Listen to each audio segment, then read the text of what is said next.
dando sequência a esses nossos encontros, aqui em nosso espaço Caminho da Luz mais uma vez. Estamos iniciando mais esse ciclo de conferências, onde nós vamos abordar cerca de 18 temas, né? E a gente vai passar esse nosso dezembro, aqui esse mês de dezembro de 2008, falando sobre temas espirituais, sobre temas esotéricos. Bem, o tema que eu escolhi para abrir esse seminário é exatamente a autotransformação. Ou seja, como mudar sua vida. Como transformar a sua vida, transformar o teu ser. Muito bem. Para que nós possamos entender, muita gente às vezes não encontra paz, não encontra felicidade, não encontra harmonia em sua vida, vive angustiado, vive deprimido, vive insatisfeito com a vida, insatisfeito com o trabalho, insatisfeito com tudo. Na vida, as pessoas são condicionadas em nossa sociedade a buscar determinados valores, os valores impostos pela sociedade, ou seja, obter fama, sucesso, poder e dinheiro. Se você perceber bem, ao longo de toda a história da humanidade, né, os grandes homens, os grandes conquistadores, a humanidade sempre viveu, vamos dizer assim, oprimida pelos grandes imperadores, pelos grandes conquistadores, que em toda parte do mundo, né, se formava uma comunidade, num determinado vilarejo, aquela comunidade começava a prosperar, já vinha interesseiros de outras regiões com exércitos e tudo mais, invadia, saqueava, tomava conta, pela sede de poder que muitos seres humanos e muitos poderosos tinham, né? Então, a humanidade sempre, o ser humano, ele almejava estar nesse posto de poder, em primeiro plano, para não estar oprimido, né? Para não ser oprimido, não ser massacrado. Em segundo plano, para obter todos os bens, todos os status, toda a fama que essa posição de poder lhes fornecia. Então, o ego da humanidade foi formado em função desta forma de existir de nossa civilização. Porque hoje nós somos fruto histórico, né, de uma, a gente chama do arquétipo da humanidade, ele ainda incorpora na civilização até os dias de hoje. Ou seja, os seres humanos são os mesmos, mudou a tecnologia que está em volta, né, mas as conquistas continuam, os poderosos continuam dominando, as guerras continuam imperando, ok? E o ser humano continua buscando os mesmos ideais, os mesmos valores. A sociedade está sempre dividida, né? Nós temos na sociedade a famosa pirâmide social, né? Onde nós temos lá no alto os poderosos, uma porcentagem muito pequena que detém praticamente 95 ou 98% dos bens da humanidade, ou do dinheiro. O resto sobra para o resto, que é praticamente nada. Nós temos uma grande porcentagem de nossa civilização nos dias atuais, uma porcentagem muito grande que passa fome, que é a questão da miséria. Você está entendendo? No mundo como 2000, terceiro milênio, o ser humano não devia, nenhuma parte do mundo, estar sem moradia e estar sem alimento. No entanto, esses poderosos detêm toda essa riqueza, acumula todos esses bens, em detrimento de toda uma falha estrutural das pessoas que estão aqui. Ou seja, como a maior parte da humanidade está aqui, nesta faixa, você pode somar 95% da civilização aqui, entre classe, né, realmente na miséria, tem a classe pobre, tem a classe média, aquela coisa toda até. Então, na verdade, a grande parte da humanidade gera um arquétipo dentro de si mesmo de ir buscar sair dessa condição. E almeja profundamente aquela posição. Vocês já viram o que é como as pessoas veneram um artista, um cantor de rock, um músico? Quando você vai num show de futebol, num show no campo de futebol de uma banda de rock, os Beatles, aquela época dos Beatles, você vê 4 ou 2 ou 3 neguinhos lá em cima do palco e milhões lá embaixo gritando, se matando. Porque, na verdade, todos os que estão aqui embaixo se matando queriam estar aonde? No seu inconsciente. Queriam estar naquela posição de poder, naquela posição lá em cima, naquela posição que é o sucesso, que chama atenção, que ganha muito dinheiro. Você vê, qualquer cantor sertanejo hoje que faz sucesso sai da miséria, né? A maior parte da história brasileira, você pega um cantorzinho, né? Zezé de Camargo e Luciano, quantos outros? Tem até o filme. Sai lá da miséria, né? Lutando para fazer o sucesso, para ter dinheiro, fama e poder. E desfilar nos seus carrões, nas suas caminhonetes, comprar sua fazenda. Este é o modelo arquetipal que está envolvendo toda a humanidade em toda a sua história. Então, o homem atual, a sociedade atual, todos os seres humanos que estão nessa faixa de miséria, eles sonham profundamente em mudar as suas vidas, mas mudar em que direção? Nessa única direção que a sociedade lhe apontou: atingir o poder, estar no poder. No entanto, nós sabemos que a sociedade, a nossa civilização, ela foi construída de tal forma, de tal maneira, que este grupo de elite impede que essas pessoas acessem a esse estado de poder. Por exemplo, todos os esportes são competitivos e só um chega em primeiro. Ou seja, só esse um vai ter fama, sucesso e poder. Você pega um atleta nas Olimpíadas, você lembra quem chegou em segundo lugar? Não, só tem valor quem ganhou a medalha de ouro. Se não ganhar essa medalha de ouro, nem aparece na mídia, na televisão, quem nem quer saber. Então, a nossa sociedade é uma sociedade hipócrita. Ela valoriza pequenas coisas que não têm muito sentido. E todos sonham com isso e lutam a sua vida inteira, se matam, se esforçam, estudam 30 horas por dia e se treinam 40 horas por semana. Para quê? Para atingir o poder. Um dos homens mais ricos do mundo, em sua bibliografia, em sua biografia, estava no topo do mundo. O cara que chegou aqui, ninguém era mais rico do que ele na época. É o senhor Henry Ford, nos Estados Unidos. O dono da Ford. O cara que... Ele escreveu um texto na sua biografia, assim escrito assim, na sua biografia. Eu cheguei no topo do mundo, onde todos os homens desta humanidade querem chegar. Mas a minha maior frustração é não poder convencer todas essas pessoas que estão querendo chegar até aqui, que aqui em cima não existe nada. Não tem nada. Eu vou discutir muito isso, eu vou falar abordar de uma outra forma, quando nós estivermos discutindo sobre a palestra, sobre Maia, a ilusão, a grande ilusão. Né? Os indianos falam que toda a nossa jornada aqui na Terra é Maia, é uma grande ilusão. Nós somos iludidos o tempo todo, né? Por uma visão de sucesso, poder, fama, de grandeza, de poder. Né? Nós somos enganados e vivemos uma vida ilusória. E o verdadeiro valor, aquela verdadeira coisa que nós deveríamos buscar, ninguém o faz. Ninguém o faz. Uma minoria da humanidade, sábios, de homens realmente sábios, conseguem se libertar deste arquétipo, desta projeção que a humanidade faz, de você mudar essa direção de querer estar no poder, de querer estar lá em cima. São poucos os seres humanos que acordam para isso. E esses seres humanos que acordam são aqueles que ouvem, na verdade, os grandes mestres. Que ouvem Buda, que ouviram Jesus, que ouviram a mensagem dos grandes mestres da humanidade, que sempre disseram: não é por aí que você vai encontrar a paz, a felicidade e a realização. Pode esquecer. Você vai criar exércitos, você vai fazer conquistas, você vai matar pessoas, você vai pisar em muita gente, vai ter que derrotar muita gente para estar em primeiro lugar. E quando você fizer isso, não vai valer a pena a sua conquista. Você vai ver que ela não significa absolutamente nada na sua existência. Absolutamente nada.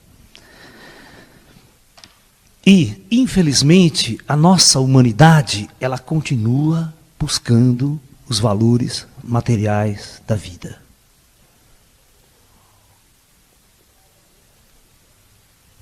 e se esquecem profundamente dos seus valores espirituais. O que o ser humano é hoje? O que as pessoas são hoje? Elas são robôs, máquinas, androides, produzidas por uma cultura e produzidas por uma sociedade. Eu tenho pena dos jovens que vão para a escola e vão para as universidades. Eu tenho pena. Porque é uma fábrica de idiotas, é uma fábrica de formação de androides, é uma fábrica de formação para jogar as pessoas para seguirem todas nesta direção.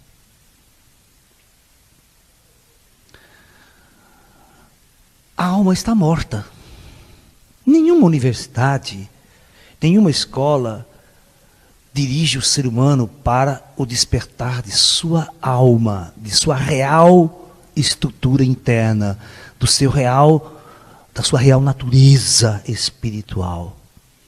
Nenhuma universidade está preocupada com este lado do ser. Ela está simplesmente preocupada em formar você para uma sociedade de consumo. Ela vai produzir máquinas sofisticadas para aumentar a produção de bens que não têm sentido algum. A universidade vai produzir um engenheiro, ela vai produzir um médico, ela vai produzir um dentista, um advogado. E as pessoas passam a ser isso. E viver 24 horas aquilo que foram programadas para fazer e viver. E outra, e como dizia o velho Raul Seixas, elas acreditam ainda que estão contribuindo com sua parte para o belo quadro social. Acreditíssimos idiotas. Porque, na verdade, elas estão cumprindo um programa de androide que servem aos poderosos. Porque quem sempre usufrui dos bens de trabalho e de consumo e do esforço de toda essa civilização são os poderosos. O resto que trabalha de sol a sol para sustentar a elite no poder são os miseráveis que estão aqui embaixo, os operários das indústrias, certo? Então, quando que nós vamos acordar e ouvir de verdade os grandes mestres e fazer uma grande transformação radical em nosso mundo, em nossa sociedade? Quando? Obviamente, eu nunca sou um indivíduo que promovo revoluções, peguem armas e vão derrubar o poder. Não adianta isso. Já fizeram tanto isso na história, né? E nunca deu certo, né? Eles tiram o idiota do poder, põem outro, tiram outro, põem outro, né? Vide a Revolução Francesa, né? Derrubaram aquela puta revolução, depois bota Napoleão Bonaparte no poder, né? Uma beleza, né? Um dos maiores carnificinas da história, até considerado como o primeiro anticristo, vamos assim dizer, pelas profecias aí. No entanto, a gente percebe que só existe uma revolução que realmente vale a pena. É aquela revolução proposta pelos grandes avatares da história da humanidade. É a revolução do espírito. Você não tem que mudar o mundo. Você não tem que mudar as pessoas. Você só tem que fazer uma coisa importante na sua existência, é mudar a si mesmo. Só isso. Se você fizer isso, você estará contribuindo de uma forma grandiosa para um grande processo de mudança de nossa civilização. Porque não adianta, se você não se transformar a si próprio, você não sabe o que fazer para transformar o outro. Por isso são os grandes idiotas, que criam revoluções, pegam em armas e matam um monte de gente, fazem uma carnificina enorme em nome de ideais. E quando estão lá no poder, fazem a mesma besteira e bestialidade do que os outros que estavam lá antes dele. Porque eles não têm uma proposta de grandes transformações reais. Vide o comunismo no mundo. Uma grande proposta de unificação, de unidade, igualdade entre as pessoas. Mas para o comunismo assumir o poder, ele matou milhões. Houve uma revolução bolchevista, aquela revolução russa que matou milhões na União Soviética. E deu certo. Nós vimos que a história não funciona. Por quê? Porque não adianta você transformar o homem de fora para dentro, impor leis para ele seguir, regras políticas, sociais. Ele não vai seguir. Você tem que mudar o homem de dentro para fora. Então, a verdadeira transformação que deve ser atuada no ser humano, em primeiro plano, é a transformação que vem de dentro para fora. E como os grandes mestres nos ensinaram a fazer essa grande transformação? Se você olhar os ensinamentos de Jesus, ele sempre foi muito claro. Jesus andava numa sociedade que ele simplesmente olhava as pessoas vivendo através do poder, os soldados, os sacerdotes, a riqueza, Herodes. Ele achava tudo uma grande inutilidade. Um templo de pedra, por mais enfeitado que seja, não passa de um monte de pedra. Ele é vazio, ele é inócuo. Né? Quanto Jesus não discutia sobre o templo sagrado dos judeus, né? Que para Jesus não servia para absolutamente nada. Não existe templos sagrados. O único lugar sagrado que existe é o próprio ser, é o próprio homem, é lá dentro.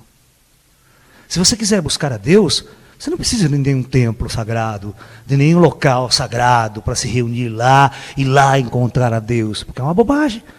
Segundo Jesus, Deus sempre esteve dentro de você, lá dentro. Você não tem que ir a nenhum lugar para encontrar a Deus. Você só tem que se transformar. Por isso que Jesus sempre disse que o processo mais importante, os mestres orientais são unânimes em afirmar isso, é a autotransformação. É você que muda. Você não pode esperar que algo aconteça lá fora no mundo para você fazer a transformação, para você ser feliz. Ano que vem, quando tiver melhor meu salário, quando eu me aposentar, eu mudo. Aí eu faço uma transformação na minha vida. Quando meus filhos estiverem criados, quando eles estiverem com 18 anos, eu mando para a faculdade, aí sim eu vou estar livre, vou fazer uma mudança, uma transformação. Só que você não sabe o que o mundo e o planeta reserva para todos nós ou no seu caminho. Você pode vir à esquina, bater teu carro e se arrebentar e não tem futuro mais para você.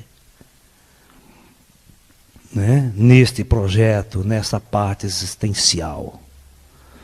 E você passou uma vida de agora, você viveu os valores, todos os valores que não é você. A vida inteira, desde que você nasceu, as pessoas, a sociedade, tua mãe, teu pai, as escolas, ela foi enfiando um conjunto de regras e um conjunto de valores nas quais você era obrigado a viver e a dirigir e a existir. Né? A maior parte das pessoas procuram fazer uma escola, uma universidade, porque querem ficar bem de vida, ter um bom emprego, ganhar um bom salário. O objetivo é esse. Existe alguma profissão, algum emprego que oferece transcendência espiritual? Na qual você trabalhe 12 horas por dia com bastante afinco e você conquiste a iluminação e a transcendência e a abertura da alma e do espírito? Tem? Tem alguma profissão? Tem algum curso universitário que ofereça isso? Se não existe isso, isso mostra que tudo aquilo que foi feito e é feito na nossa sociedade, nada tem a ver com o espírito. É uma direção totalmente antagônica e oposta ao espírito. As pessoas dirigem suas energias e sua vida 12 horas por dia numa direção que nada tem a ver com sua alma e sua verdadeira natureza. Elas trabalham 12 horas por dia para servir um patrão, ou são o patrão para coordenar os seus empregados. E, no fundo, o que às vezes é o fruto desse trabalho de tanto esforço? É um monte de porcaria sem sentido. Quando às vezes não são indústrias militares, indústrias armamentistas, produzem armas em grande quantidade. Né? Produzem um monte de objetos sem valor e sem sentido real para a humanidade. Né? Então, quando você começa a acordar, quando você vive experiências, como eu vivi desde muito jovem, de acordar para o plano espiritual, de entrar em contato com espíritos, com inteligências avançadas, e eu começo a ver o que eu sou. Quando você tem uma experiência de projeção astral, sai do seu corpo e vê teu ser deitado ali, aquele corpo inerte, e você olha e fala, eu não sou aquilo, eu não sou aquele corpo. O que é que eu sou então? Vem aquelas perguntas. Né? Por que as pessoas nesse mundo, nessa sociedade, não acordam da mesma forma que eu acordei? Por que elas não enxergam o mesmo que eu enxerguei? Por que que dia após dia, uma civilização que se acha avançada continua vivendo da forma mais primitiva e mais decadente que possa existir? Eu, às vezes, não consigo entender o cerne do ser humano. Aí, quando você analisa profundo, você percebe, né? É muito difícil desprogramar um androide. Convencer as pessoas de que elas não são advogadas, de que elas não são médicas, de que elas não são engenheiras, de que elas são algo muito maior do que tudo isso. Um mestre zen, um monge zen, que dedicou a sua vida, toda a sua vida, 24 horas por dia, para buscar esse seu eu. E você vai perceber que um monge, um mestre, ele faz profundas transformações para chegar a esse ponto, para encontrar esta parte essencial de seu próprio ser, ou seja, encontrar com sua própria alma, com seu lado espiritual, e perceber o lado espiritual do universo que o cerca. Um mestre desse muito evoluído, muito avançado, muito acordado, vamos assim dizer, porque nós dissemos, né, os mestres falam que nós estamos adormecidos, vivendo uma vida de androide, de robô, dormindo, zumbis. E poucos são aqueles que acordam, que despertam para uma verdadeira natureza, como se fosse um chamado, acordar. Ela desperta desse sonho, e quando ela desperta, ela não mais segue essa corrente, esses valores e a direção ditada pelos governos, pela política, pela sociedade. Certo? Ela não age mais de acordo com as regras impostas pela TV Globo. Você não veste mais as mesmas roupas da moda. Né?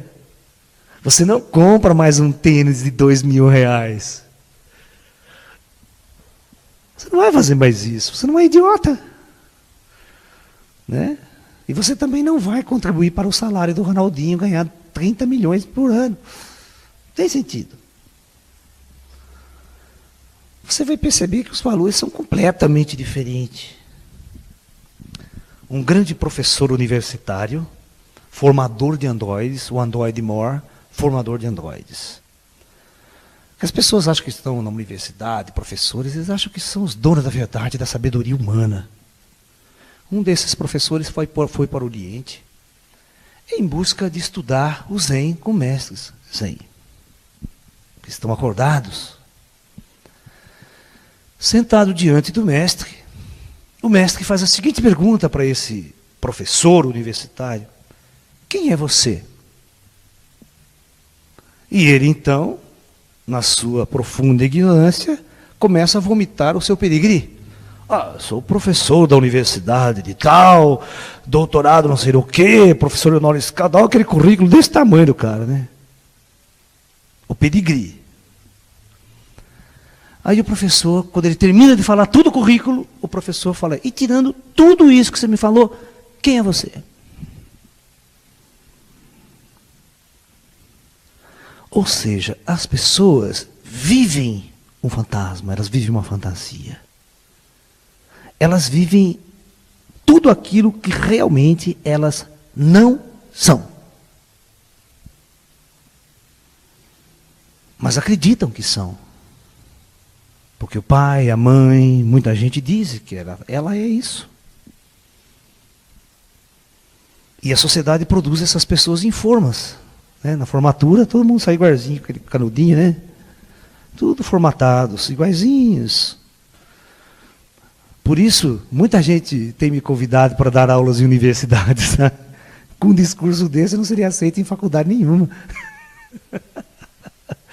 Né? Eu não tenho sentido. Para mim não tem sentido. Eu quero educar as pessoas aí. Essa é a minha aula. Eu quero acordar as pessoas. Eu não quero ensinar matemática e física para as pessoas. Para mim não tem sentido isso. Eu vim aqui, eu quero acordar as pessoas. As pessoas precisam acordar. Depois que elas estiverem acordadas, elas podem aprender matemática, física, química, biologia. Podem aprender tudo. Mas primeiro elas têm que acordar.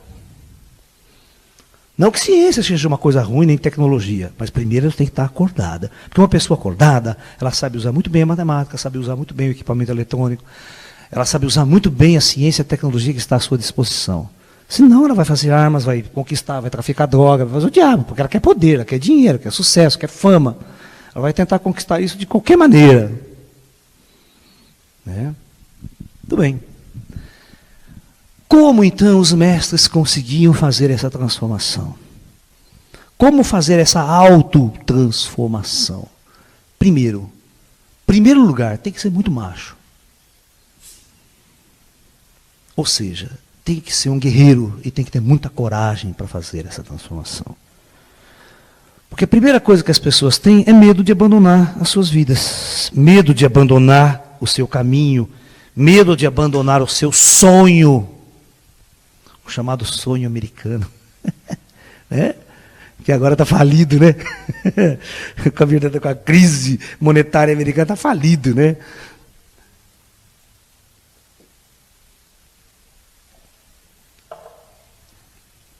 Então, primeira coisa, as pessoas são o guerreiro.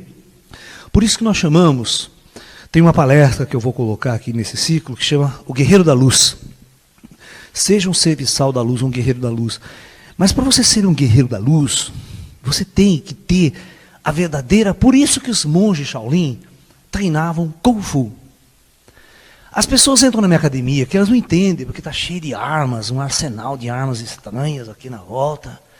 E eu falando dessas coisas, de sabedoria, de luz, de iluminação. Porque, na verdade, nós aprendemos com os nossos mestres espirituais que o guerreiro da luz, ele primeiro precisa ser um grande guerreiro. Por quê? O grande guerreiro tem uma característica muito importante, coragem. Ele não teme nada. Ele não teme os seus inimigos. No entanto, o guerreiro da luz, ele aprende que o verdadeiro inimigo dele é o seu próprio ego. É a sua própria forma de ver o mundo. É a própria forma como ele foi condicionado. É a sociedade em que ele está, é o seu verdadeiro inimigo. Por isso que a maioria dos mestres no passado, a primeira coisa que eles faziam era abandonar a sociedade. Eles faziam um abandono da sociedade, mas consciente. Iam para as montanhas, iam para os mosteiros, ou iam para as florestas, meditar sozinho. Porque em certas épocas não existiam seitas, religiões definidas, estruturadas. O indivíduo na China antiga, os taoístas, largavam e iam para as montanhas sozinhos, sentavam, não tinha mestre, escola, religião para ficar rezando. Não, eles tinham que buscar sozinho. Era uma jornada individual. Podia até ter uma meia dúzia que se juntava para fazer a mesma coisa, mas não tinha como criar uma religião. Na China era difícil isso. Então as pessoas... O primeiro passo delas para essa autotransformação, vamos tentar enumerar para as pessoas poderem acompanhar o raciocínio. Né? O primeiro passo dessa autotransformação é o que nós chamamos uma tomada de consciência. Né? De consciência. Essa tomada de consciência está intimamente ligada no processo do acordar. Eu preciso acordar. O que é esse acordar? Eu preciso realmente entender o que é que a sociedade fez comigo. O que eu estou programado para fazer. Eu preciso acordar para esse programa, perceber que eu sou um robô, que eu sou um androide. É aquela velha história. Tem uns escritores que discutem essa coisa de uma forma muito bonita. Tem um filme, né, do Will Smith passando na televisão, tem fita, chama Eu, Robô. Vocês já viram esse filme? Esse é um clássico da ficção científica, escrito por Isaac Asimov. Isaac Asimov é um grande escritor de ficção científica americano.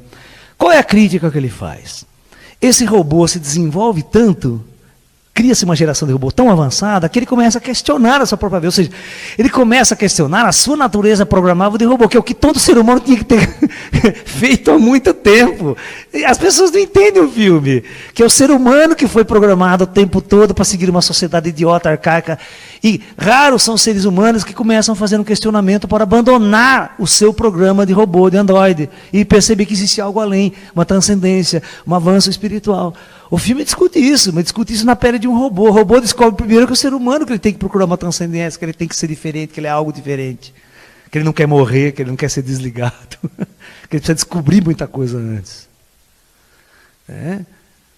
Entendeu? Então tem muita sacada, tem umas sacadas muito inteligentes aí nesses filmes, nesses escritores. Porque, na verdade, o robô somos nós mesmos. Todos somos androides e robôs que acordam de manhã e vai trabalhar. Chega de noite, desliga o robô, vai dormir. De manhã acorda o robô, vai trabalhar de novo. Eles são tão envolvidos com o seu dia a dia que não há questionamentos. E outra, eles não sabem sair desse círculo vicioso. Porque a sociedade os prende. Ele vai, mas se eu parar de fazer isso, eu não vou comer, não vou pagar aluguel.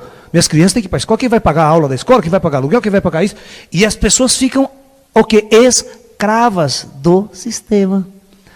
E elas não têm capacidade mental e intelectual para criar uma alternativa de vida aceitável, que ela possa comer, beber, viver, dormir e poder não ser escrava e viver de uma forma completamente diferente, o que nós chamamos de alternativa no meio de uma sociedade.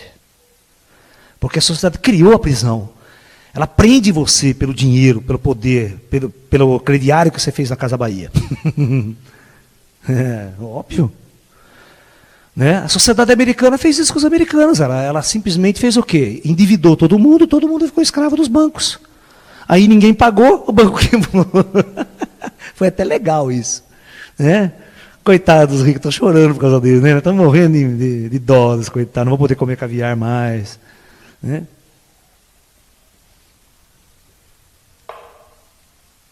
É uma pena. Então, o primeiro passo você tem que acordar, cara. Isso é um exercício. Você tem que ler muito, estudar muito, ouvir muita palestra. Senão você não se convence. Você acha que está tudo bem, vou continuar minha vidinha assim, meu emprego, tal, pá, daqui 10 anos, veio um câncer, um ataque cardíaco, se for. Né? Uma beleza esse destino das pessoas. Todo mundo é igual, cara. E todo mundo espera aposentar, né? Depois que eu aposentar, depois que você aposentar, bicho, você vai morrer. É isso que você vai fazer, você vai partir daqui. Não sobra mais tempo para nada depois da aposentadoria. 65 anos, né? Ninguém vai produzir o que depois de 65? Não tem energia nem para andar, ele já vai com artrose e tudo. Vai fazer que transformação depois dessa idade? Nenhuma. Né? Nenhuma. A energia deveria começar como no mosteiro, né? Já bota o moleque lá, 7 anos de idade no mosteiro Shaolin. É a partir daqui que você vai começar a sua jornada. Entendeu?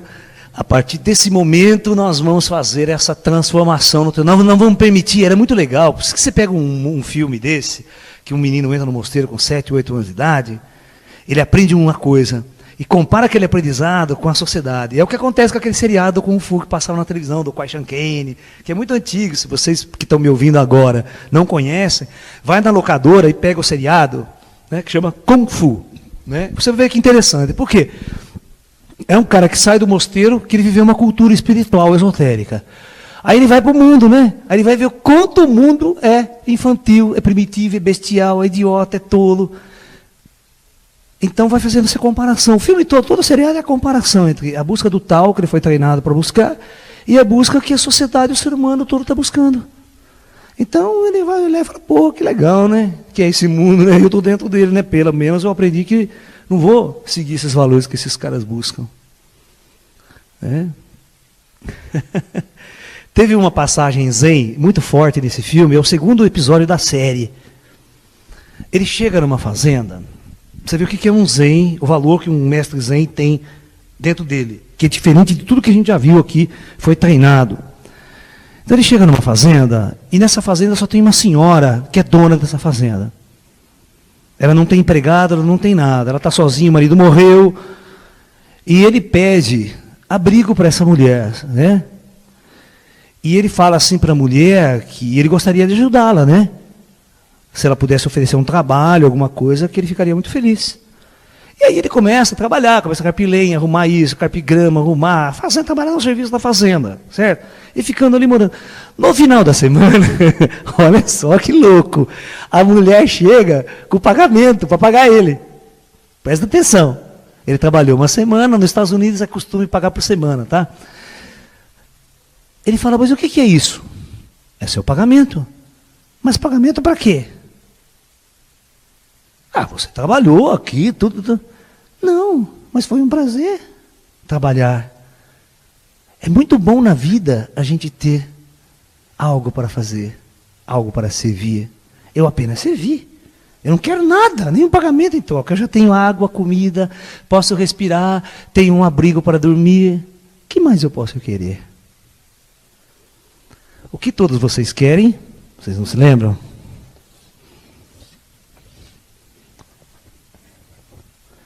E vocês aprenderam que para chegar lá tem que ganhar muito dinheiro. Então tudo na vida vocês fazem por dinheiro. Tudo. Se sujeitam a ser escravo para obter o dinheiro. E o sentido mais engraçado desse filme, que é um homem que estava na luz, que estava com... Estou um pouco me lixando com essa coisa chamada dinheiro. Os valores são completamente... E ninguém entende. No filme, o Zen, ninguém entende o princípio Zen da história. Porque o princípio Zen, de um homem formado numa escola esotérica, é que tudo isto que a humanidade busca, que bilhões de pessoas buscam e trabalham todos os dias para obter, não passa de uma grande idiotice, de uma grande tolice, de uma grande ilusão. Então, o Zen não procura isso.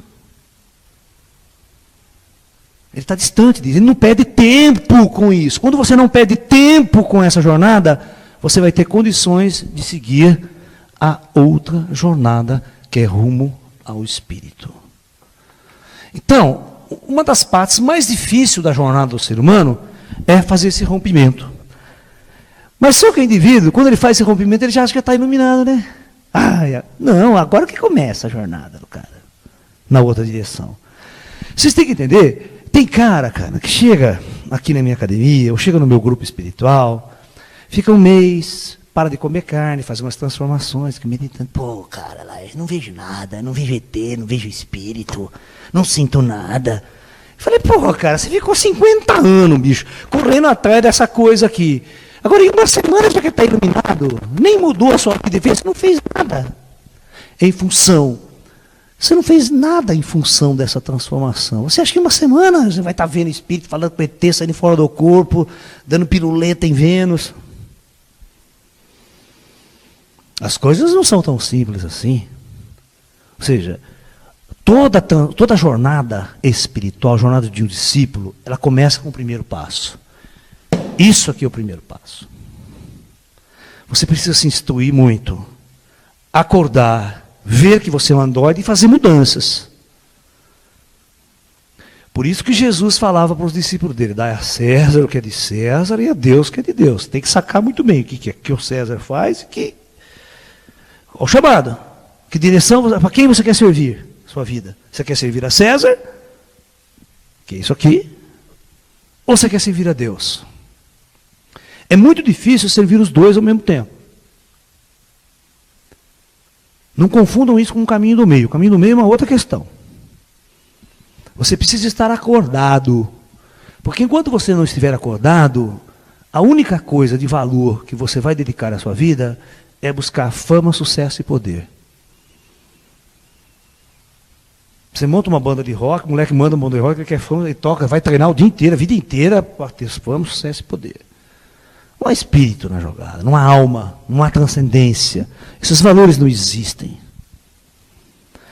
E o fato da humanidade toda estar nesta jornada, isso aqui é uma jornada competitiva. As pessoas competem para estar no poder. Aqui vai ter guerra, conflito, revoluções, morte, massacre. Mas quando eles estão verdadeiramente fazendo uma autotransformação interior e uma busca verdadeira, a paz se instala. Esse indivíduo não vai competir, ele não vai lutar, não há por que lutar. Não tem valores mais pelos quais vale a pena perder a sua vida ou matar o outro. Não tem sentido. Né? Por isso que as pessoas querem me convencer que existem ETs maus. E eu canso de falar para as pessoas que ET mau não existe. A única coisa mal que existe é a cabeça do ser humano. Que é deprimente. Porque seres transcendidos vivem uma outra forma de valores. Eles não estão buscando competição, não estão querendo invadir ninguém, tomar lugar de ninguém, pisar em ninguém, massacrar ninguém. Não há, para o espiritual, para o transcendente, não há nenhuma, vamos dizer assim, não há nenhuma glória nisso. Qual glória que há em matar pessoas e conquistar coisas materiais? Vocês sabem como Alexandre o Grande, um dos maiores conquistadores da história, foi o enterro dele? Como foi o enterro dele? Aliás, né, a gente brinca, fala que Alexandre o Grande, ele era grande, mas na verdade ele tinha 1,45 m de altura, vocês sabiam disso? Sabia que o grande guerreiro Alexandre o Grande, que os caras fizeram um filme aí, né? O Alexandre, mas botaram um puta Brad Pitt, não sei quem lá, aquele cara bonito. Pô, o Alexandre o Grande tinha 1,45 m de altura. Ninguém levava esse homem a sério se chegasse a perder para lutar. Quem que levava aquele baixinho a sério? Ah, dá uns tapas na ordem desse baixinho. Mas ele era estrategista, um inteligente estrategista, certo? Essa era a cabeça do Alexandre o Grande. Esse Alexandre o Grande, que vocês sabem, conquistou, na antiguidade, e as conquistas dele foram contadas até hoje. No entanto, numa parte de suas conquistas, ele ficou muito doente. Doente. E nenhum médico da corte conseguia curar sua doença. Foi definhando. E no leito de morte, ele fez um pedido aos seus ministros, aos seus assessores. Eu quero que vocês vão fazer o meu enterro da seguinte forma. Olha como que ele pediu para fazer o enterro dele. Vocês vão me enterrar com as mãos para fora do caixão. Com as duas mãos para fora do caixão. Primeiro pedido. 2. Todos os bens materiais que eu conquistei, toda a riqueza, todo o ouro, vocês vão colocar em volta do meu caixão. E somente vai carregar o meu caixão no meu cortejo fúnebre os médicos da corte. Só os médicos vão carregar o meu caixão. Ele fez esses 3 grandes pedidos. Aí um dos assessores dele pergunta, mas Alexandre, por que isso? Falou, em primeiro lugar, os médicos carregando o meu caixão vão simbolizar que nem toda a ciência e nem todos os médicos da Terra puderam me livrar da morte. Segundo, quero que toda a minha riqueza seja colocada em volta do meu caixão para que todo ser humano do meu reino veja e perceba que eu vou embora e não levo absolutamente nada de tudo aquilo que eu conquistei. E com as mãos para fora, para todo mundo saiba que eu vim a esse mundo de mãos vazias e vou embora de mãos vazias.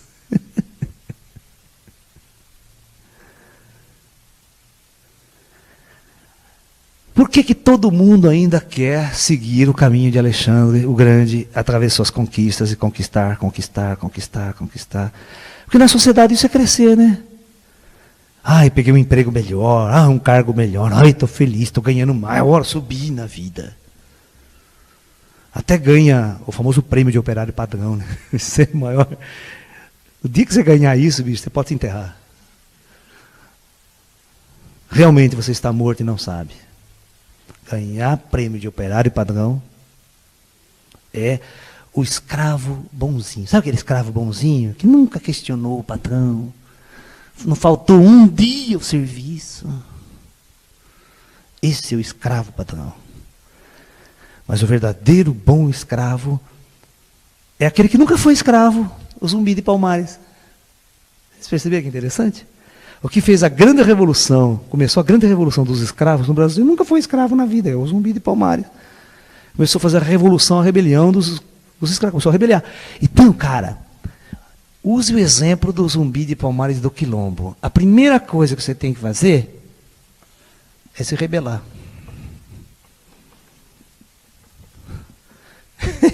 E o que eles faziam? Fugiam.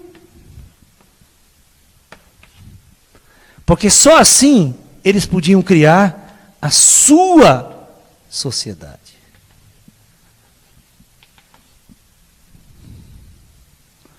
Enquanto você viver a ilusão nessa, você vai viver para essa, por essa e para essa, e nunca para você, nem para os seus ideais, nem aquilo que você realmente acredita. Por isso que eu digo para você, a autotransformação, ela requer muita coragem. Ela requer a coragem de um guerreiro. Por isso que Zumbi era chamado de um guerreiro, né? Porque se você não for um guerreiro, você continua escravo o resto de sua vida. Mas as pessoas acham que escravo é só aquele que toma chibatada e não tem pagamento. Mas olha que legal, eu acho interessante que na antiguidade o cara trabalhava, mas tinha casa, comida, roupa lavada e beleza, né? Hoje ele trabalha, não tem casa, não tem comida, vive na rua, vive na mendigagem e não consegue pagar suas contas. Quem é mais escravo?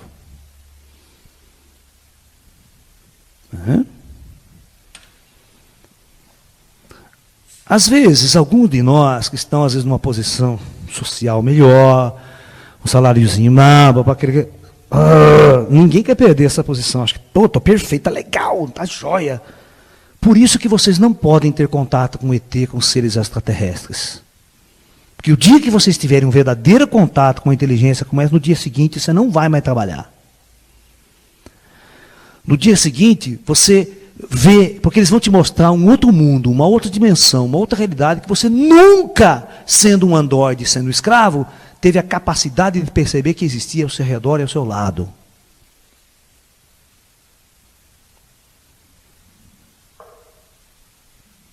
É por isso que um contato com esses mestres, com esses avatares, eles promovem uma mudança violenta na sua vida.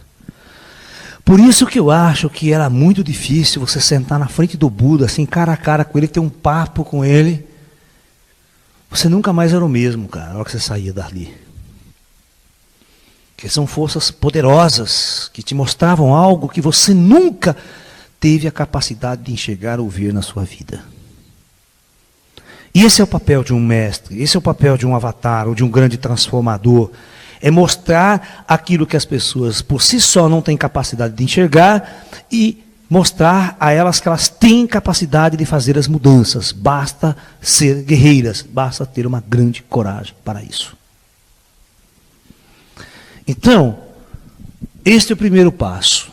As transformações, a autotransformação, ela requer uma série de pontos que ela vai aos poucos implantando na sua vida. Quer ver?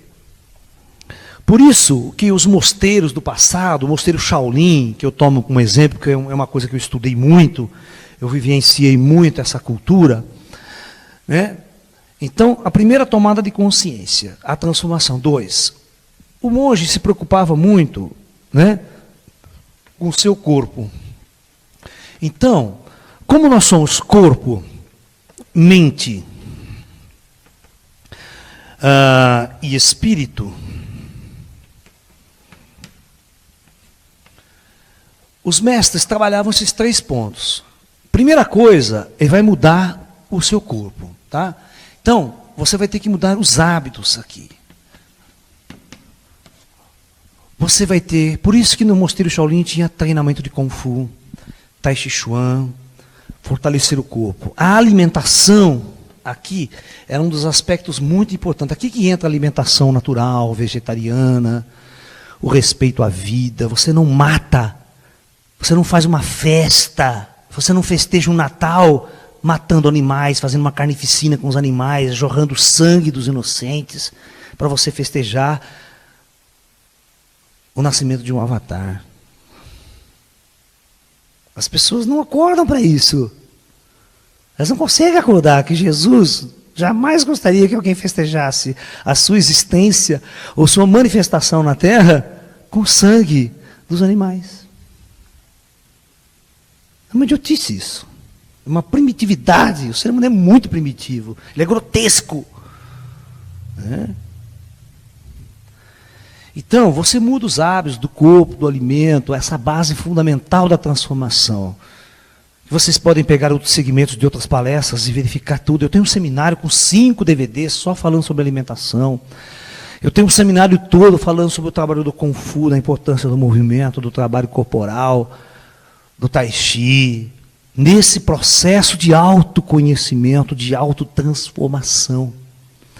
Então os monges trabalhavam aqui o exercício do Tai Chi, na Índia o trabalho do Yoga, um trabalho corporal intenso para mudar sua vibração, mudar sua energia, mudar seu campo áurico, mudar mesmo, fazer mudanças, transformações.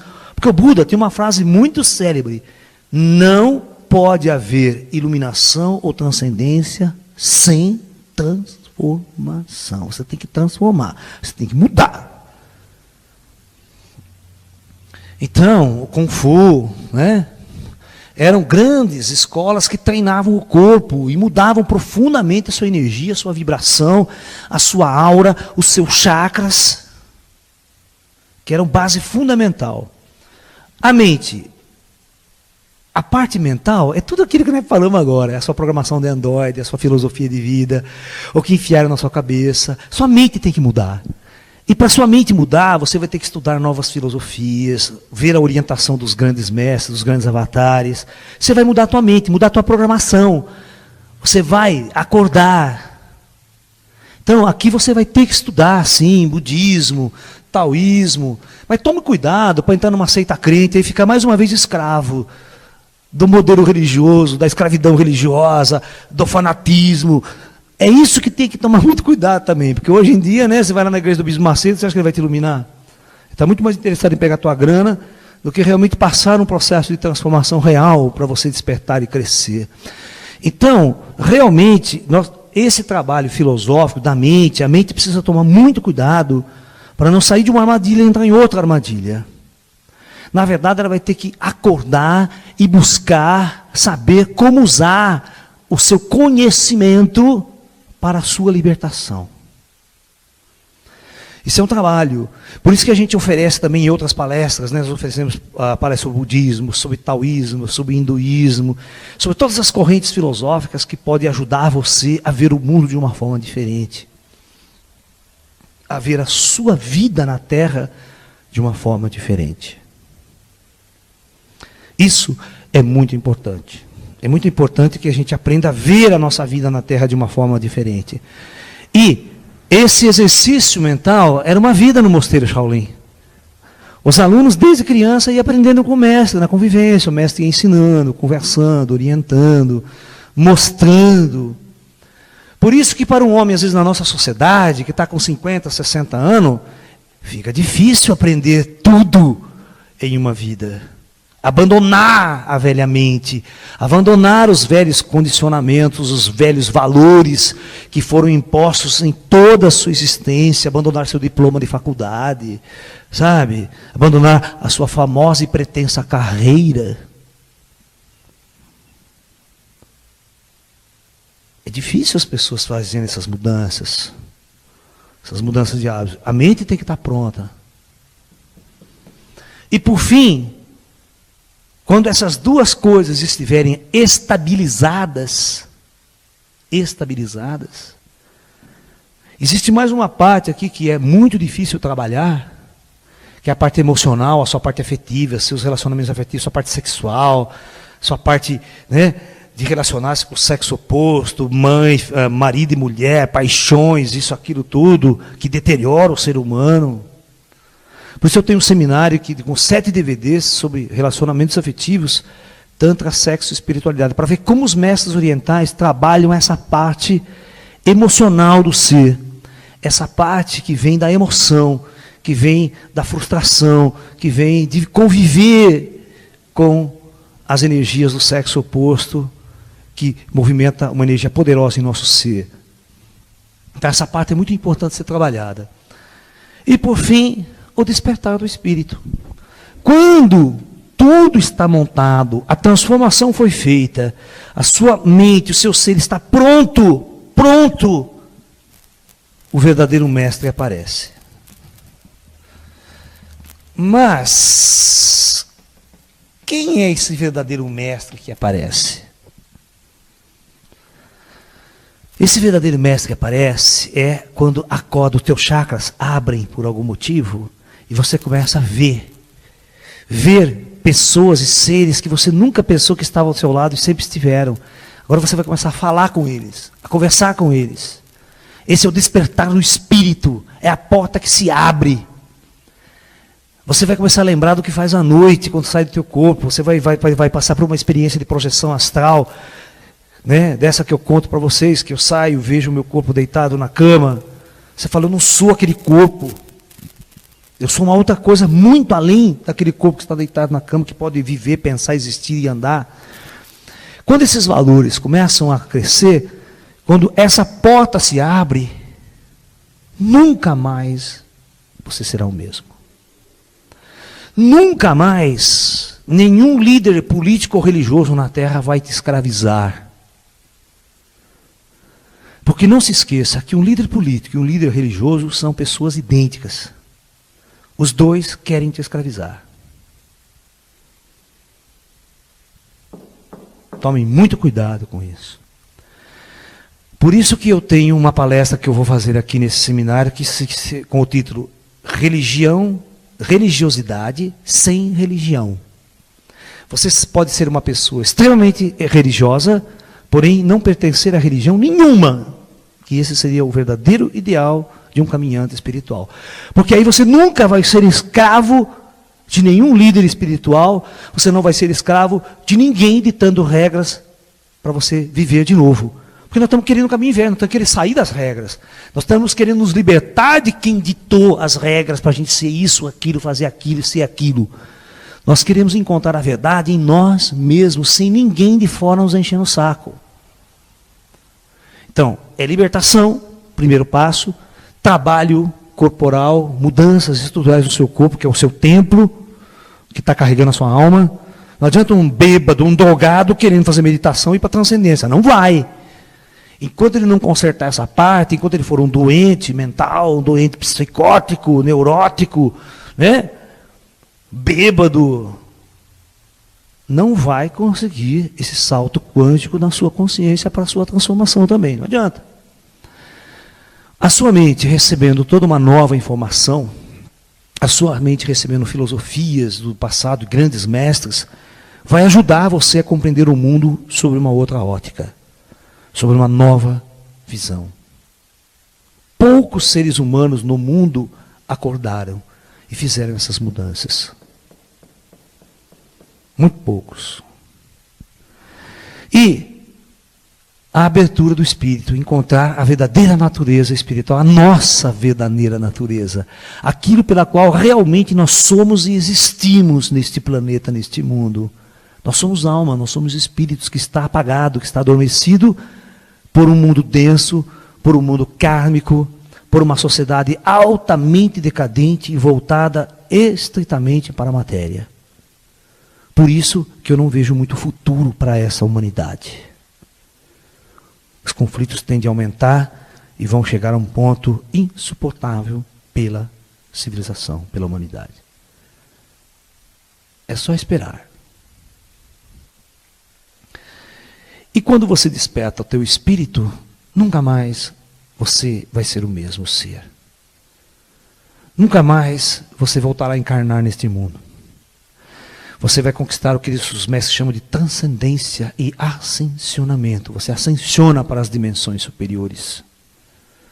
Você não retorna a este planeta kármico, a esse nível kármico, onde você está aprisionado neste corpo, sendo escravo de uma sociedade decadente, arrastando o seu corpo todos os dias pela manhã para dentro de uma indústria, para dentro de um cubículo, para dentro de uma empresa, de uma firma, de uma escola, acreditando que realmente você está servindo a humanidade e fazendo algo realmente útil para a civilização. Pode ter certeza, você não está.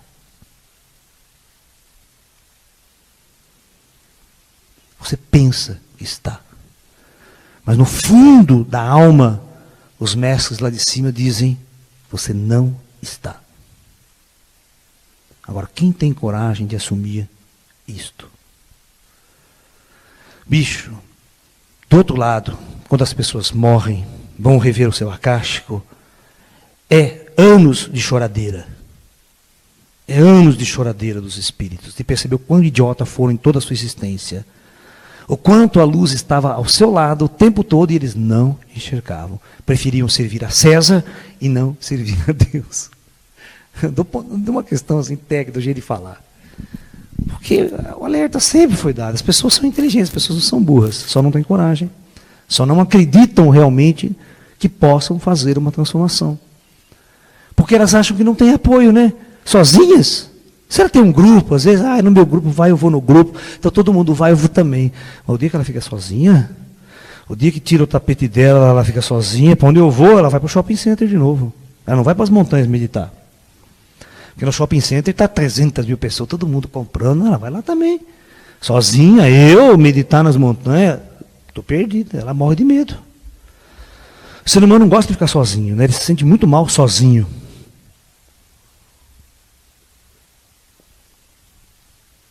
E o caminho espiritual, ele é interno. E o fato dele ser interno, em grande parte dele, ele é muito solitário. Ok?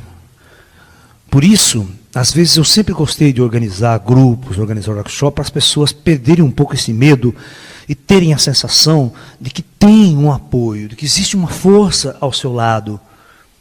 Mesmo os amigos, a mulher, a esposa caminhando junto. Mas o pior é quando o marido quer ir, a mulher não vai. É quando a mulher quer ir, o marido não vai. Fica aquele puxa daqui, empurra dali, né? O verdadeiro empata a iluminação. Empata a transcendência. E depois você casou, acha que se libertou. Encontrou a felicidade.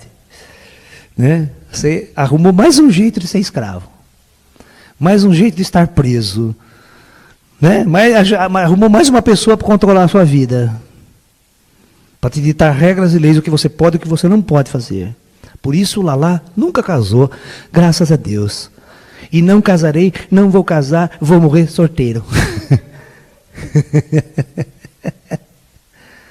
Né? Para quê?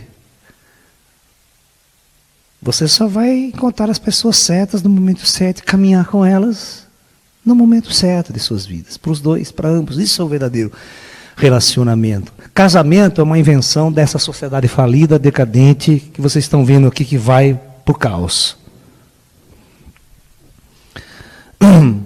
Então, aprendam a servir a luz, a ser servidores da luz e não servidores do caos. Acreditem na luz. A maior parte das pessoas não acreditam. Elas acham que a luz não tem poder. Poder tem, né, o Bush. Poder tem o dólar. O dólar é poder. O dólar compra. Realmente, onde está o verdadeiro poder? Né? Vocês viram como é que Mahatma Gandhi ganhou uma revolução na Índia contra a Inglaterra? Simplesmente banindo toda espécie de dinheiro. Foi o que ele fez. Como a Inglaterra escravizava a Índia de que forma? Só existia um jeito. Ela escravizava a Índia vendendo tecido industrializado para a Índia, sabia?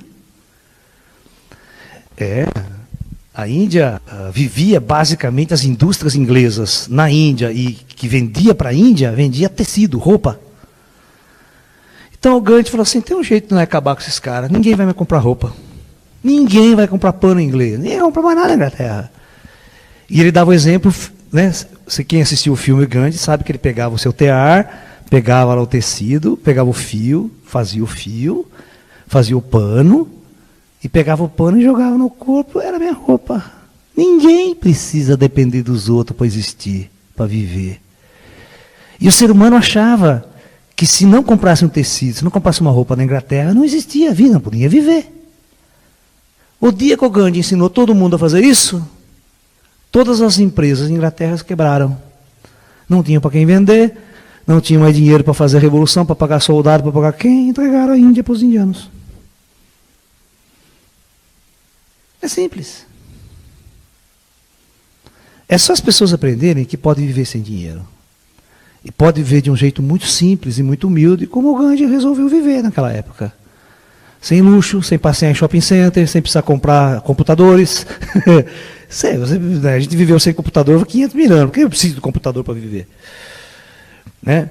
Então as pessoas colocam certas coisas na cabeça que necessitam, às vezes não necessitam. Então a sociedade criou uma escravidão contínua. Todo ano você precisa mudar o carro, né? O senhor já não presta, é obsoleto, todo se viu. E assim por diante.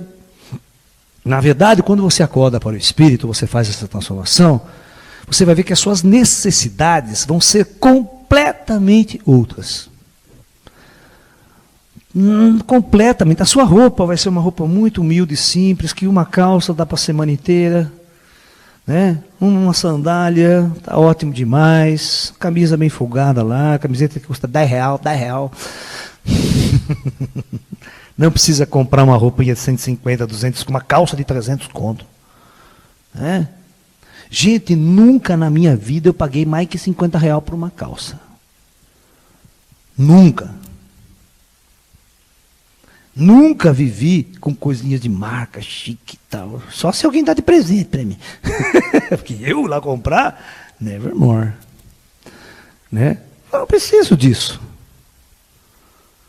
né? E quando você começa a ver os verdadeiros valores da alma, viver os verdadeiros valores da alma, você vai ver que com muito pouco, você vive de uma forma tranquila e vive feliz, vive harmonioso, porque você consegue perceber uma outra riqueza que nenhum ser humano mais poderoso da humanidade possui. Por isso que o Henry Ford falou, eu tenho a maior riqueza do mundo, mas não tem nada, o que eu vou fazer com esse dinheiro? Comprei tudo que o dinheiro podia comprar. E agora, o que eu faço? Não tinha para onde ir. Né? Não tinha para onde ir. Aí tem que fazer esporte radical, né? Mergulhar de ponta cabeça, não sei aonde, fazer sua merda, né? Porque não tem o que fazer.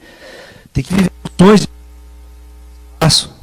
Tem que tentar ir para o espaço, pegar nave espacial, pagar 50 milhões para dar uma volta em torno da Terra e voltar, né? Essa bobagem de idiotice do ser humano, né? É o que os ricos vão fazer daqui para frente, né? Pagar 500 milhões depois para dar uma voltinha na Lua e voltar. Porque não tem mais onde investir a sua riqueza. Tudo ele comprou. Né? Talvez por isso, né, o Siddhartha fala que ele foi fácil ele se iluminar, né? Porque ele era um príncipe, né? Ele já estava no topo, não tinha mais para onde ele ir na Terra. Os ideais da Terra, os desejos dele já não tinha mais. Só resta ir para o espírito agora, né? Mas todo mundo que está na plebe, a massa quer chegar lá, quer ter riqueza, quer ter poder, quer ter fama. Elas não conseguem perceber na metade do caminho que é inútil essa jornada, que é maia, que é ilusória, que o verdadeiro sentido da existência do homem no universo é a sua alma, o seu espírito transcendental. Que é para isso que nós temos que acordar em nossa jornada pela Terra. É para isso que nós viemos viver essa existência nesse planeta. E não se esqueçam, essa transformação não pode depender de nada externo a você. É uma autotransformação. É você que decide fazer essa transformação. Não vai esperar o governo mudar, não vai esperar o ano que vem, não vai esperar o carnaval passar. Sabe? Todo mundo no Brasil assim, depois do carnaval eu faço yoga. Né? É muito engraçado, né? As pessoas chegam para mim, se você está dando aula de yoga lá na sua academia? Eu falei, estou. Você está dando aula de Kung Fu? Estou. Cara, depois do carnaval eu começo, viu? Eu falo, mas o que tem a ver o carnaval com você começar a fazer yoga, tai chi, Kung Fu? Não, porque não sei o que tem. Depois do carnaval, mas seu espírito pode esperar. Será que a sua alma tem sábado, domingo, segunda-feira, terça-feira na alma? Vive isso. Será que a alma está preocupada com o carnaval? Né? O carnaval, depois do carnaval, a vida começa no Brasil. Você está entendendo? As pessoas vivem o tempo todo adiando, e não faz. Cara, se eu contasse nos dedos todas as pessoas que dizem que vêm fazer tai chi, Kung Fu aqui na minha academia, eu já estava com 5.000 alunos aqui, não tinha mais espaço para pôr gente aqui. Mas as pessoas não saem da inércia. Elas têm vontade, de uma hora bate uma vontade, né? Mística, zen, de fazer meditação, de buscar ET, caçar UFO. Depois passa, né? Vai trabalhar de novo, fica cansado. Depois está tão cansado, trabalhou o dia inteiro, fica cansado. Agora vou treinar com o Gifu. Hoje eu não vou, estou muito cansado. Sabe, estou cansado, hoje, nossa, me deu uma preguiça. Semana que vem eu vou. E semana que vem a puta preguiça de novo, cansado. Porque, claro, o sistema esgota ele, né? Esgota totalmente o ser. Trabalha 8, 9 horas por dia. Vai para a faculdade, faz um curso até as 5 horas, né? 11 horas da noite. O que você vai esperar desse cara depois? Vai meditar quando? Vai fazer tai chi quando? Vai buscar o seu espírito quando? E como dizia o Raul, né? E você acha que está contribuindo com a sua parte para o nosso velho quadro social, né? Verdadeiros idiotas, né? Acham que estão sendo pessoas úteis na sociedade. Mas para que direção, não? Por isso que Jesus Cristo, se ele vier hoje, ele vai ser um tremendo anarquista. Jesus, se vier hoje, ele é um puta anarquista. Ninguém tem coragem de seguir Jesus hoje. Se Jesus de verdade voltar para a terra e começar a andar e pregar, não tem um que segue o homem. No Brasil, o primeiro carnaval, o nego abandona Jesus. Vai tudo para a avenida sambar, Jesus que se lasque.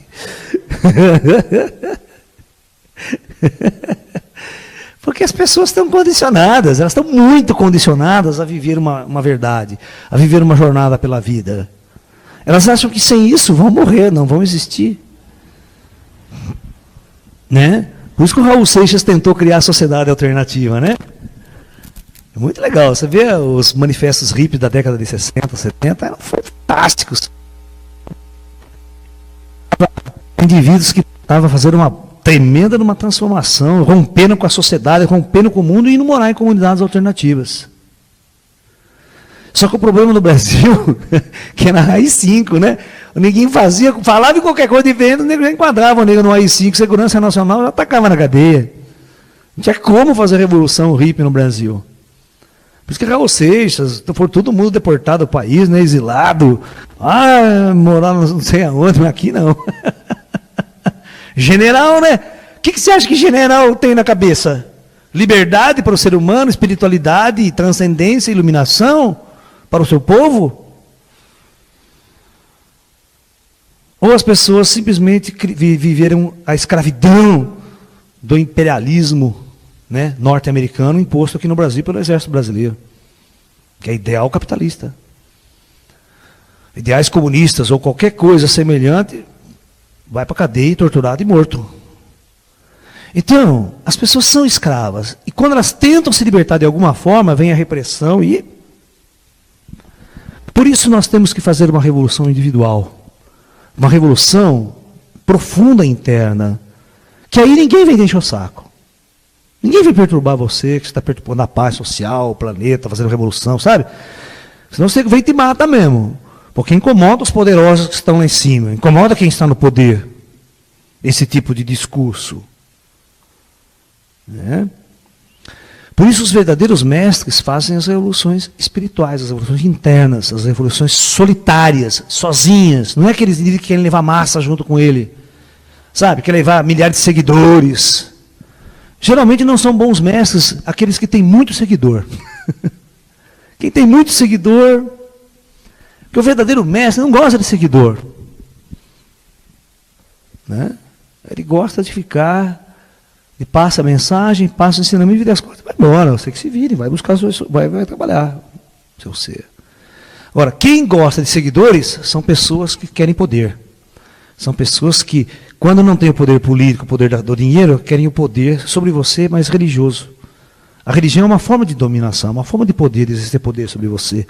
E a igreja fez isso em toda a Idade Média, e as religiões hoje fazem isso com as pessoas, criando o demônio, criando o inferno. Eu te liberto do demônio. Mas só eu te liberto do demônio. Se você não for na minha igreja, você vai continuar com o demônio no seu corpo, dentro da sua casa.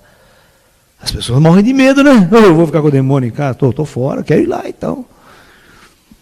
O cara vai me salvar do demônio, né? E você fica escravo do cara, porque se você não voltar lá, o demônio volta da sua casa. Cara. Esses caras são doidinhos para te manter preso a eles de uma determinada forma. Porque aí você paga todo mês, né? Continha dele, a mansão dele mora, o carrão que ele usa. É diferente de você olhar alguns mestres na Índia, os mestres que têm uma iluminação, têm uma luz. Você olha na aula deles, você vê uma luz, uma abertura espiritual profunda. Esses mestres não têm nada material quase. Eles andam com a roupinha dele, de corpo, né? Come quando dá para comer, vive uma vida completamente desvalorizada do que nós chamamos dos valores materiais do mundo. São caras que não vivem muito aqui, eles estão muito fora em outras dimensões da realidade, vivendo, olhando, saindo do corpo. Eles começam a não ligar muito para os valores do ser humano comum, convencional. Isso assusta a gente às vezes, quando você vê um mestre indiano, a roupinha suja, nem aí com o mundo, sentado na beira do Ganges, lá, olhando para o céu, tranquilo. Você fala, mas que pobreza, que sujeira, que não sei o quê. Né? A cultura é muito diferente, a cultura indiana ela é muito diferente da cultura ocidental. O dia que você for fazer uma viagem para a Índia, muita gente, amigos meus, vão para a Índia, fica indignado de ver a pobreza, porque a Índia é uma pobreza desgraçada, né? 20 vem mais pobre que você ir para a Bahia, né? Que ir para o Nordeste brasileiro. E existem certas pessoas, certos mestres no meio disso tudo, né, com uma riqueza, mas se confundem com a pobreza. É muito complicado. Muito complicado.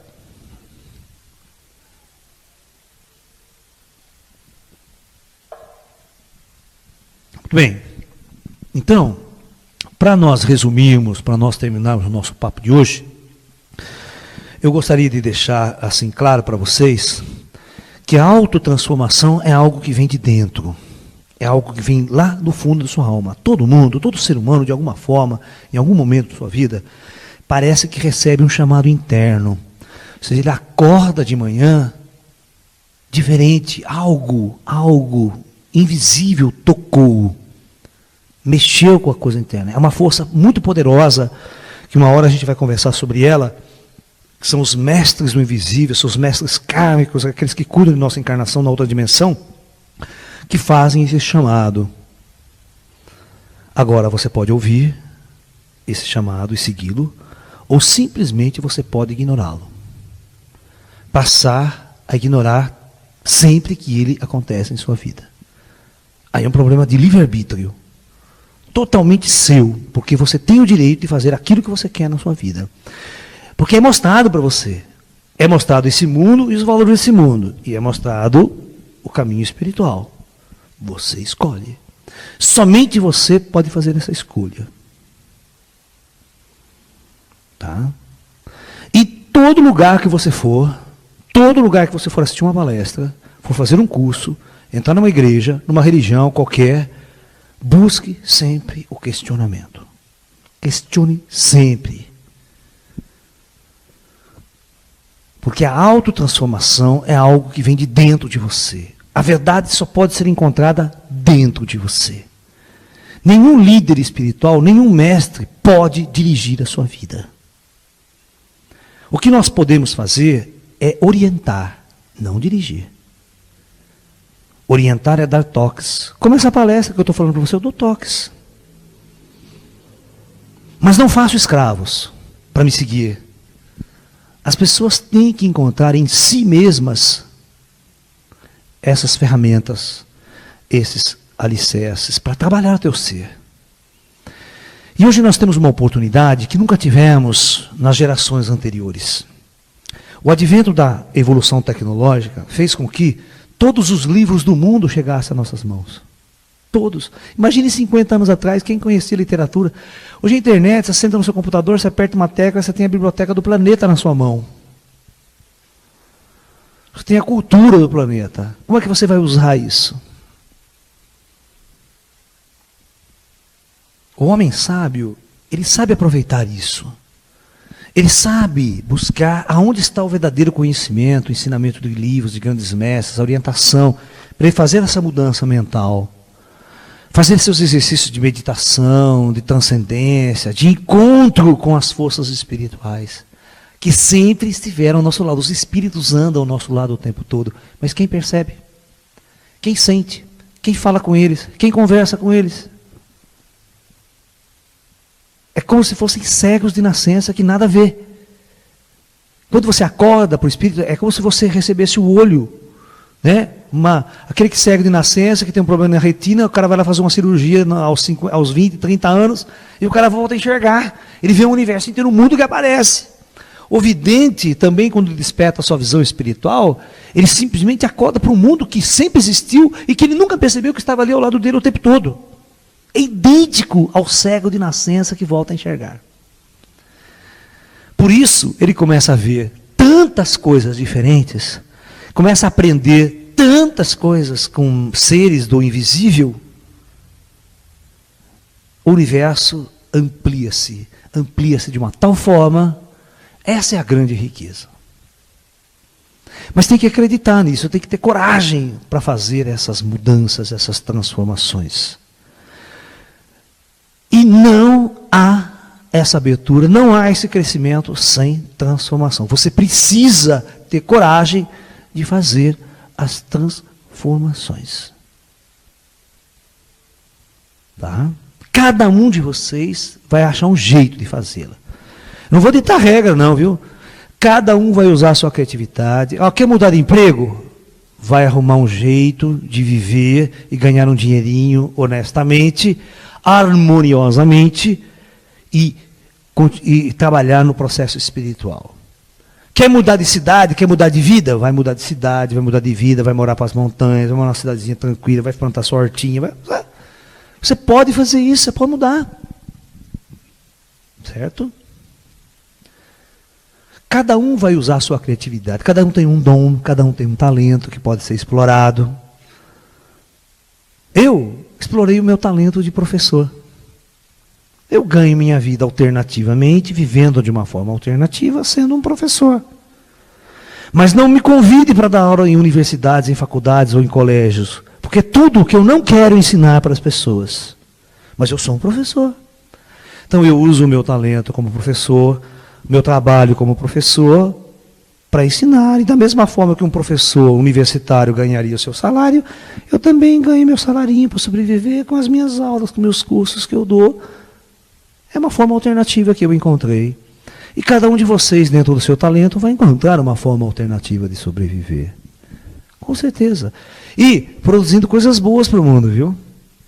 Todo ser alternativo que vai para o mundo, ele pensa muito bem o que ele vai produzir, o que ele vai trabalhar, se ele vai poluir o planeta, se vai ser sustentável a sua atividade econômica ou não. O que ele realmente está produzindo? Ele pensa muito bem. Isso melhora o mundo, isso muda o mundo. Você vê, muda o mundo porque ele mudou. Não é porque nenhum presidente, nenhum governador ditou regras e leis que mudassem o mundo. Se você esperar isso acontecer, você vai esperar o caos. Eles vão instalar o caos, nunca uma transformação real e verdadeira. Né? Mas o homem alternativo, quando ele muda, milhares de coisas ao seu redor mudam também. Porque a sua ação para com o mundo vai ser uma ação totalmente diferente. Ele vai amar os animais, ele vai cuidar dos animais, vai preocupar-se de não poluir o planeta, não destruir. Ele vai ter uma consciência planetária. Ele vai ajudar as pessoas, ajudar a sua comunidade de uma forma diferente. Usar o seu talento para isso. Ok? Cada um vai usar o seu talento e vai fazer a sua transformação. Mas não se esqueça, a transformação é imprescindível para o despertar do Espírito. E essa nova era que está chegando, esse novo período para a humanidade, vai ser o período do Espírito. Quem não despertar o seu Espírito estará totalmente fora. Ok? Então é isso. Namastê.